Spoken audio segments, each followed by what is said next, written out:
First time in the rig. We're both like, oh my gosh, we're going to tip over or we're going to get something broken.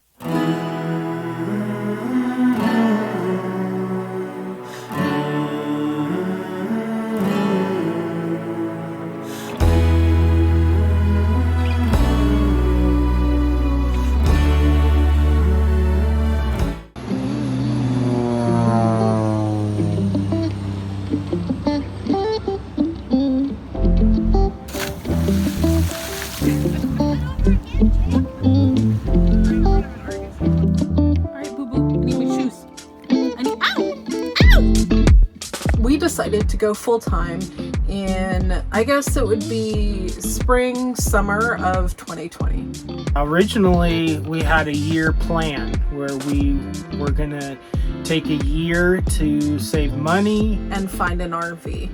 When Aaron's mom passed, she did not make it to retirement. She was a year away from retirement, and we did not want to wait for a promise of a life that may not come. So we started looking for an RV. I had set up a bunch of tabs with different Craigslist in Arizona and Washington and Oregon and even in New York, because actually RVs were much cheaper on the East Coast than they were on the West Coast. So if I found any Craigslist ad that I thought had potential, I would email it to Aaron. We went to go see one RV, and it definitely was not for us. This old Class A. I don't even think it started when you tried to start it. And one day she sent me a listing for this guy, and the instant I saw it, I wanted it. Right away, what attracted me to it was how sturdy it looked. And also, the mileage was low, which isn't always necessarily what you want, but this guy who we bought it from takes really good care of RVs. So it was in good condition, low mileage, and in our price range, you know. And so when I saw it, I fell in love with it right away. I wanted it right away. Took some convincing for Sarah, but I at least wanted to go look at it. When I saw it, I thought it just looked a little small. I was kind of hoping there would be the back bed plus back bathroom. This one had the bathroom up front. So I wasn't quite sure. I didn't envision our RV life being in that kind of configuration, honestly. But it wouldn't hurt to look, right? We had been looking for months and we had only seen potentially two that we were truly interested in. So we decided to go down there. It was actually in Oregon, so it wasn't just a hop, skip, and a jump away from us. It was actually a decent trip, more than 3 hours. On the way down, I contacted a local NRVIA inspector. NRVIA is the National RV Inspector Association.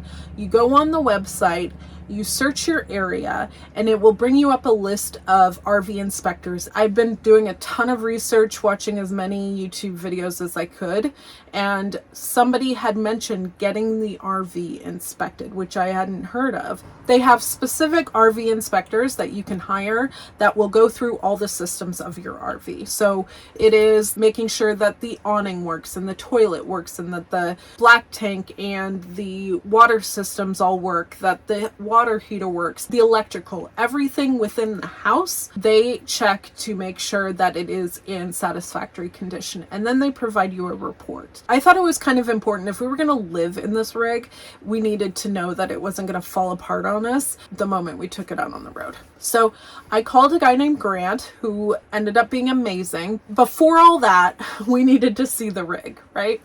So we drove down there and met the very nice guy in Oregon and looked at the rig, and he turned on the heat. It was pretty cold that day, and I was like so hot sitting there in a winter coat in this RV with the heat running. Aaron loved it. He fell in love with it. I was still not convinced, but it was the right price.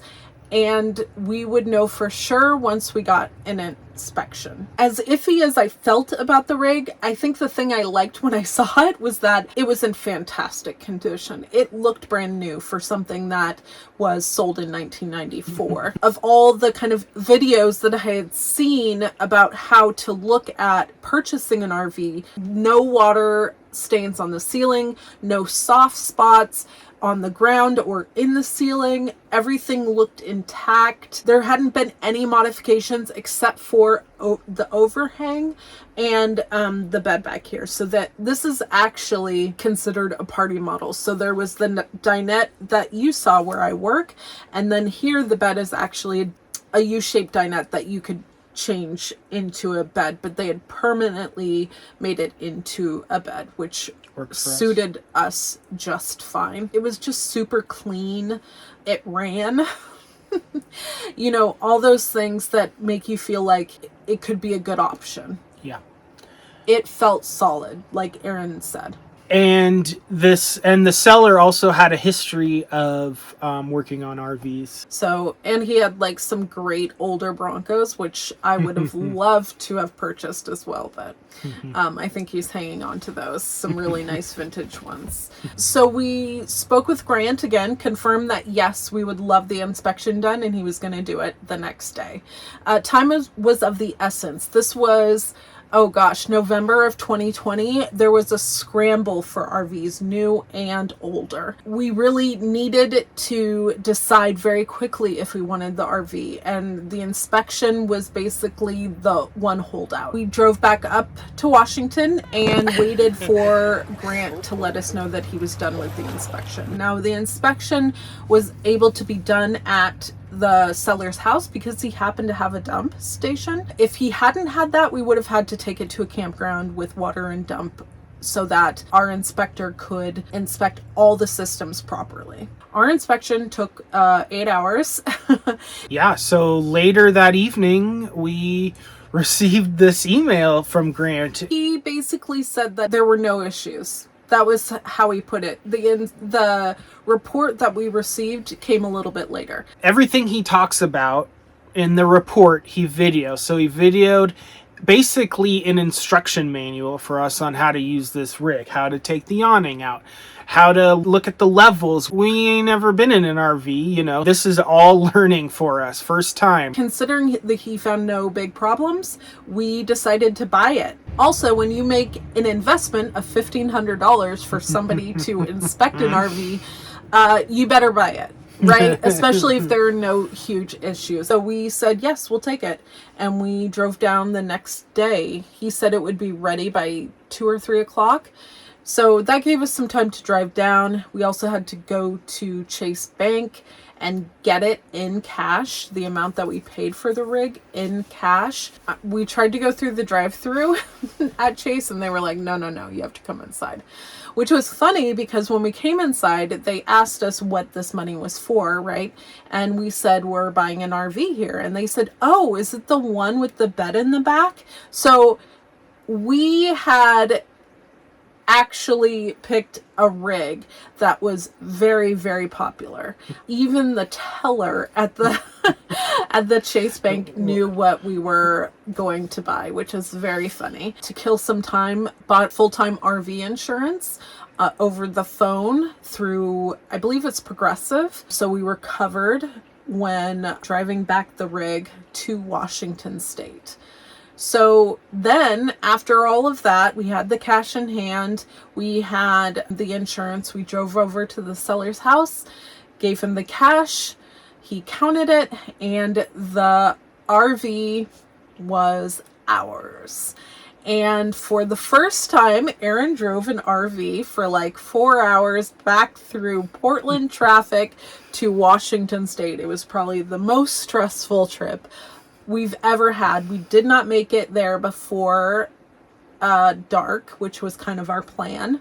You know, not having driven an RV before, it's who wants to be driving it at night? We also didn't have a place to park it. we couldn't park it in our apartment parking lot. So we last minute reserved a place at the Puyallup Fairgrounds RV Park, which is very funny because we always were curious about the RV park, and then we reserved and stayed a night there. So the plan was stay overnight in the rig at an RV park and then find a place to store it for a month. Basically, now that we had the RV, we were going to give ourselves a month to move out of our apartment and go full time. And that's what we did. Then proceeded to kind of sell off the things that we could sell off and donate the rest, basically. Pick the things that we were really interested in keeping, being very selective. I mean, I had books on top of books that I wanted to keep, but you can't take every book you ever had with you, unfortunately. I wish I could. But yeah, that first night in the rig was... I don't even know. We didn't know anything about we were cold. We didn't know how to use the toilet. We didn't what was the water pump. So we didn't really know what we were doing. We had kind of not gone as deep into the inspection as we would later on. So we had a very cold night. It was very cold. We had a very cold night. Nothing in here, bare bones. Yeah, I think Aaron got Jack in the Box. We ate food and then slept. We were exhausted. Oh my gosh, what a day. Exhausted. Our first trip in the rig actually wasn't when we went for full time. We took the RV to the Point Hudson Marina and RV Park that you saw in our Port Townsend video. That was our first trip in the rig. It was first excursion. Yeah, it was completely empty. We brought our HelloFresh in the RV in the fridge. Oh yeah. And brought Pam and had to get propane for the first time. And it was in the middle of November, so there was a storm every night. It's on the ocean. Yeah. So there was a storm every night. We were parked so that the water or the wind hit us broadside. Yeah. So first time in the rig, we're both like, oh my gosh, we're going to tip over, or the rig is we're going to get something broken. I don't think that we've since been in stronger winds, maybe, but... Well, even if we are, we know how to park. Yeah, so we we're park not differently, but... broadside to a heavy gale. To be fair, it was hookup, so we didn't have an option of how we wanted to. Yeah, we were in full hookups, which was good for us. We had to buy $300 worth of hoses and filters and all the things. I think we got them off Amazon. I just made a big order, and we were learning how to hook up water, how to dump our tanks, what lever was what on our tanks. It was a total learning experience, but also fantastic at the same time. Port Townsend holds a very, very special place in my heart. It's where my mom was born and now where she is buried. And to have our first outing there was super special. Also, it was during the panty, so there was no one about. It was literally just us. We didn't bring a second car, so we would walk into town and get coffee, and we would go to the little store and look around the mercantile. That's where we bought the Police Academy DVD, because our little 12-volt TV has a DVD player in it. And so we wanted to have a little entertainment. It was cheap, and that was our first movie too in the RV, and that's where the name of the rig comes from. There is a character in Police Academy called Hightower. At ease, Hightower. At ease. Hightower, you take it easy now. Hightower. Hightower, don't do that, Hightower.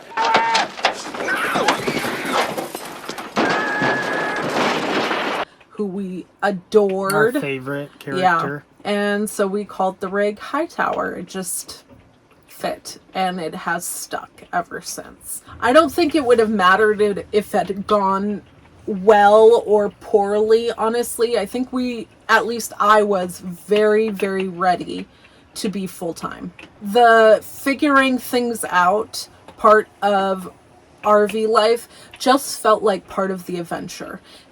For me, anyway. I don't know how you felt, but I felt like this was how everybody does it, right? You just figure it out as you go along. That is not how it is. A lot of people actually know what they're doing when they get out there. I don't think I saw it as a big deal. I thought that it was just something that felt right in the moment, but when I look back on it, I can't believe we did it. Honestly. Yeah, that's the tough part, man. Getting on the road. Yeah. For sure. And we are really happy that we made this decision. Yeah, 3 years later, I don't regret it at No. all. Maybe I regret some of the things like, you know, getting rid of some of my mom's things, or, you know, maybe scanning some of the photos. But in the long run, that's just stuff. I will never forget my mom. And we would just be paying for it to sit in storage for who knows how long. Yeah. Anyway. Yeah. So. But the direction that we chose was the right choice. Yeah, for us. You know, I don't think it's right for everybody. But I do think that there is something to be said about taking control of your life in a way that puts you literally and figuratively in the driver's seat. We have seen more in the last 3 years of our time than we had seen in our entire lives previously.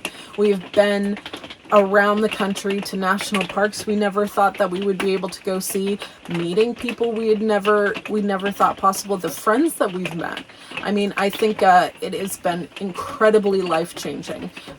Moving into an RV is life-changing, but I think the life that we've created for ourselves just by being out here is the biggest difference and the most positive part of the experience.